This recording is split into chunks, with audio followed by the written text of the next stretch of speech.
Nagpunta nga kami dito sa bukid at nagluto kami ng kuha nila kuya sa pagpamana, igat at pugita. At nagpunta din kami ng Bukal para dito mag food trip at mga ligo. Mayong adlaw at kung bago ka lang sa vlog ko, ako pala si Iselda Islander at samahan niyo ako sa aking buhay isla. Nakakuha pala si kuya kagabi sa pagpamana ng igat at pugita. Pugita.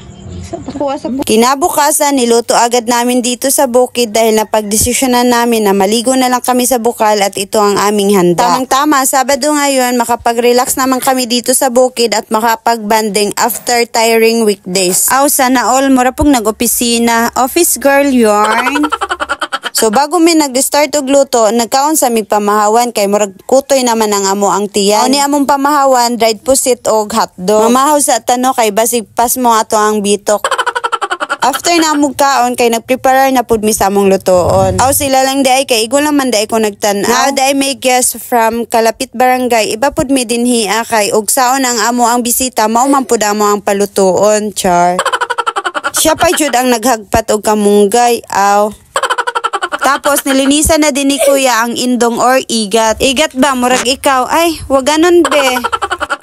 Nilagyan pala ni kuya ng asin ang igat dahil ito ang magsisilbing panlinis niya para matanggal ang laway-laway or dangog-dangog ba. Pagkatapos hiniwa-hiwa niya na ang igat. Maliban sa mapuro lang aming kutsilyo, baga talaga ang kanyang panit kaya hindi siya masyadong madutlan. Naghiwa na din kami niya ng sili at sibuyas. Mas masarap kasi pag madaming sili ang ginataan. Pero ang tawag ng ganyang luto dito sa amin ay nilatik. Nagsimula na pala kami magluto ng pugita. Ang unang ginawa namin kay ginisa lang namin sa mga lamas at nilunod tong mga pugita. Nilagyan namin ng toyo at iba pang pampalasa. After ng ilang minuto, nilagay na din namin ang gata. Ang tawag sa niluto namin ngayon, adobo sa gata na pugita. Pagkatapos namin magluto sa pugita, nagsugod naman kami magluto sa aming nilatik na indong or ginataang igat. Napakulo lang kami ng gata niyan, tapos pagkakulo, nilagay na namin yung mga lamas, sibuyas, bawang at sili. Tapos nilagyan din namin ng tanglad kasi pag may tanglad, mas mabango talaga ang niluto.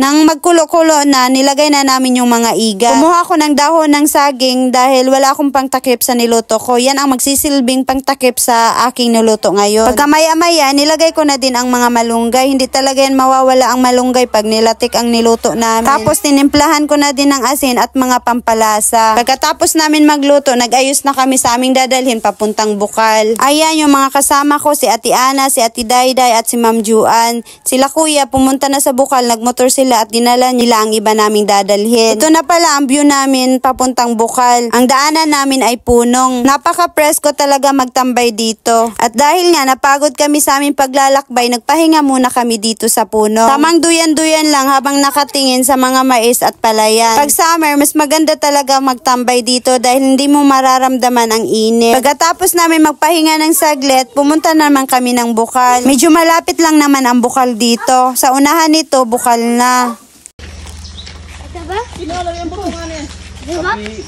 Tabi buyag. Tabi buyag.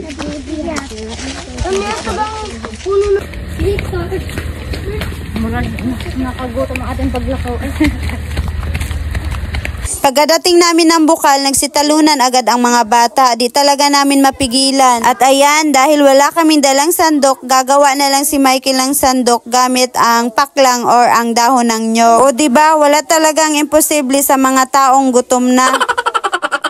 Nagsandok na pala ako dyan ng ulam namin at kanin. Tapos nilagay na pala ni Ma'am Juan ang mga prutas. At ayan, tara mga unatan ninyo. Masarap talaga kumain dito sa Bukal habang mga ligo at magtagay-tagay ba, char?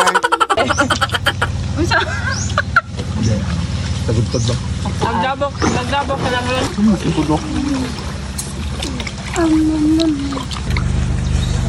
Hanggang dito na lang muna ang aking mini vlog. Daghang salamat. See you in my next vlog. Amping!